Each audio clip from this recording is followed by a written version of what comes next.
afternoon. Welcome to another edition of the Madison View. My name is Ralph Scott.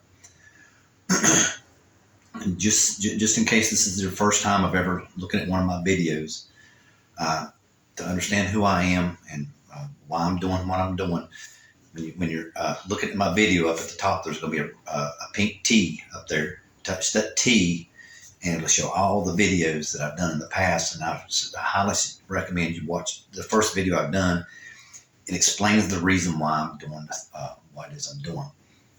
Okay, now I'm going to get into something I saw on the internet, which I think was quite enlightening, and I think everybody. This shows just exactly how much the upper echelon of older Republicans who served under other presidents, and even served under some Democrats and all this kind of stuff, are starting to see that Trump was trying to take over the country. And one, I'll name in particular, John Bolton, was discussing with a CNN analyst that basically he said that he had no doubt in his mind, had Trump still be in the office, Putin would have Ukraine. There would be no ifs, ands, or buts about it, because he basically just said Putin and Trump are very chummy. So, I mean, he didn't come right out and say it, but you could tell by the way he smiled. And he honestly and truthfully knew. I mean, I think he even served under Trump. I can't remember exactly, but he knew that he was going to let Putin have Ukraine. It was so obvious it was pathetic. And it just goes to show you. I mean, this man's been in politics for a very long time. He's been an ambassador, an advisor, and all this kind of stuff. And he just come right out and just blatantly admitted it right there on TV that my theory is true, that Donald Trump was going to take over the United States and Putin was going to take over Europe. That's exactly how they had this thing planned out.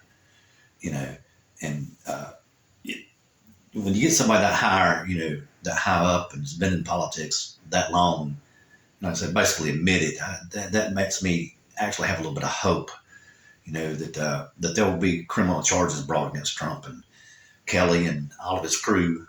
And we'll put this we'll put this in the history books and write it down for future generations to read, so everyone can understand that basically our democracy functions, and it was by a whisper, by a little thin shred that we kept it, and it might have been very well from some misinformation or fear, but it lasted, and that to me says a lot, about who's really in charge. But that's I'll leave that subject for everyone's speculation.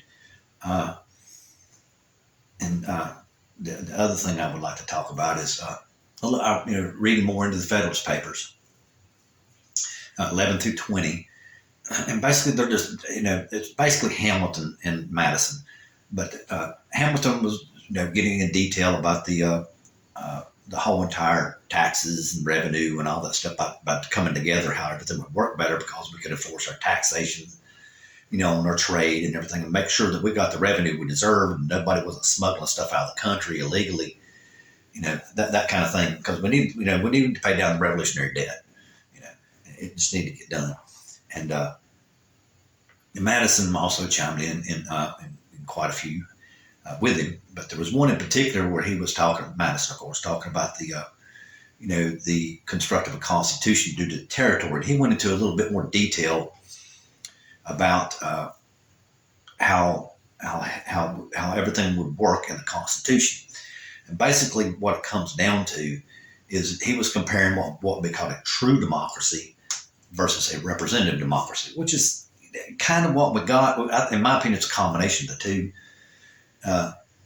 Basically, a true democracy, you would have to have, everyone would have to participate. There couldn't anyone not participate. And that's just highly not functional in any kind of society, less than modern society. Everybody's got to go to work.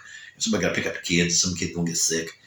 You can't go represent yourself, which is what a true democracy would. You would be representing yourself. And it's impossible for economic reasons, health reasons, what are you going to say? It's impossible. And that's what he was trying to say, unless it's in a small geographical area.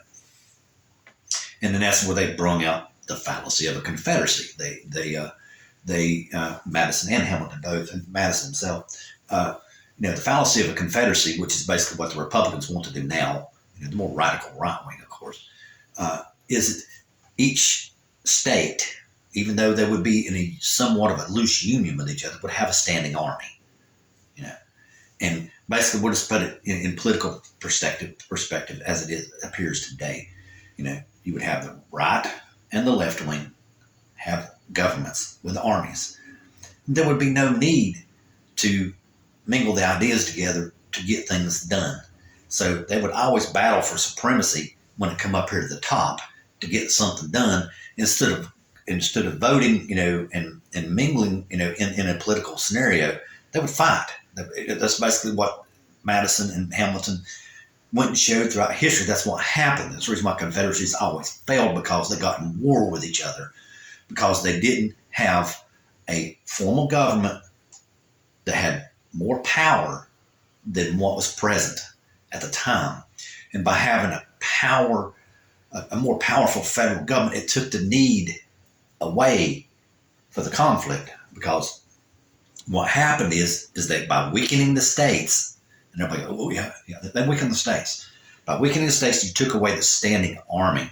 Okay, I'm not saying that we don't have national guards in each state, because we do, but you can't declare a war against another state. You can't do that. That's where they weakened the government and the state governments. You can't do that. It's wrong. So basically, Madison was saying is that since we're not going to be a true democracy, we can have a democratic vote, which is a true democracy when you get down to it. That's our truest part of our democracy, is everyone goes and votes because you elect a representative to represent you.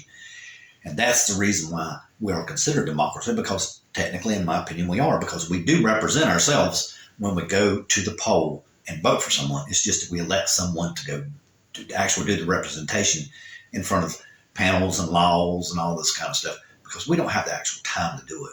And so therefore, technically, we are a representative democracy. Okay. Or a democratic representative democracy, would be the same thing. But, and also by having the representatives at the federal level, when they debate policies, what it does is it takes the need for violence out of the equation, because they're debating. It's an intellectual discussion, a debate. It's a matter of an element of persuasion, due diligence, common sense, a lot of work, can go into, actually has to go into it to form an opinion, to form a policy, to form a law, and instead of getting in a fight with each other, because basically that's what all confederacies did. I mean, they pointed out, I'm not going to go into serious detail, but they pointed out that's 90% of what it was. They just got to fight with each other. Eventually had a civil war.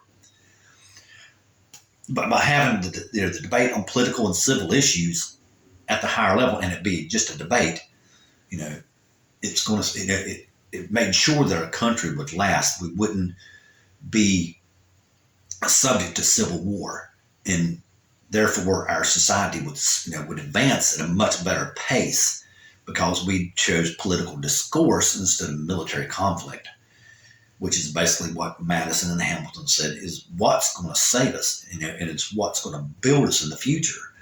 And through their arguments in the paper, I mean, they're totally right. I mean, had we had a confederacy, we would probably we wouldn't exist like we exist right now, I don't think. Like I said, I don't know if I even want to even think about the world without the United States in it. But by having political discourse instead of war, I mean, we are a better nation.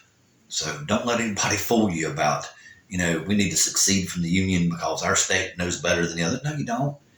There is no such thing. No one that has every idea correct. It's like you've heard me point out, I've seen good ideas on the left, and I've seen good ideas on the right, and I'll point them out to you at the drop of a hat if I think it's valid to an argument that's going on right now. It doesn't bother me to admit that someone else can be wrong. And that's the good thing about a representative democracy, that everybody go up there and debate that, and it'll be a level-headed discussion, or not necessarily level-headed, but you know what I'm saying? It'll be a discussion instead of everybody throwing knives and shooting bullets at each other. And hopefully someone can see the light, and things get solved better.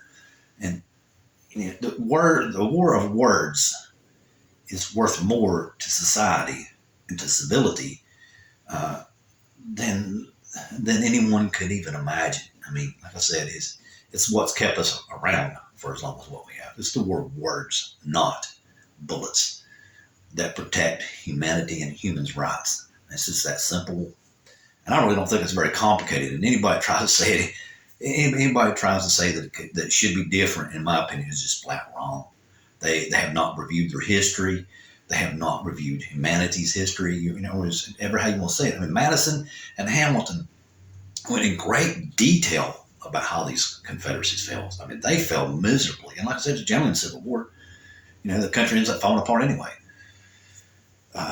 Okay, now, oh yeah, I want to discuss a little bit more about this right-wing stuff. You know, and basically this, you know, this whole entire right-wing thing about, you know, gay, whatever you want to say, all they're trying to do is they're trying to stir up a public discourse is what they're trying to do. They're trying to spread fear into, in my opinion, religious people's minds. You know, and that's how they're trying to get your vote, because they say that they're protecting the freedom of religion. But what they're doing, and to be bluntly honest with you, is they're taking moral issues which have no business belonging in any kind of civil law whatsoever. I mean, whatsoever, period. You know, how you live your life is basically what they're trying to say. They're wanting to dictate what happens in every part of your personal life. You know, and that's what morals are for. That's what moral convictions are about. You go to a church or you sit at home and you live your life how you see fit. You don't impose your point of view off on someone else because you think it's right. And see that in basically is some of the things that happened in the Confederacies that come down to religious conflict because people were trying to impose their morals, you know, the religious beliefs and morals on the other side. And that's the reason why quite a few of the countries failed. I mean, and that's the reason why Madison, just like I told you, you know, in the first sentence of the Constitution, in the First Amendment of the Constitution, declared freedom of religion, because it was so obvious in the papers and throughout history that if you didn't have that in there, it wasn't going to work. And that, like I told you, it's the cornerstone of our democracy. That first sentence has made this country work. It's in the Bill of Rights. And that's all I'd like to say. Good night.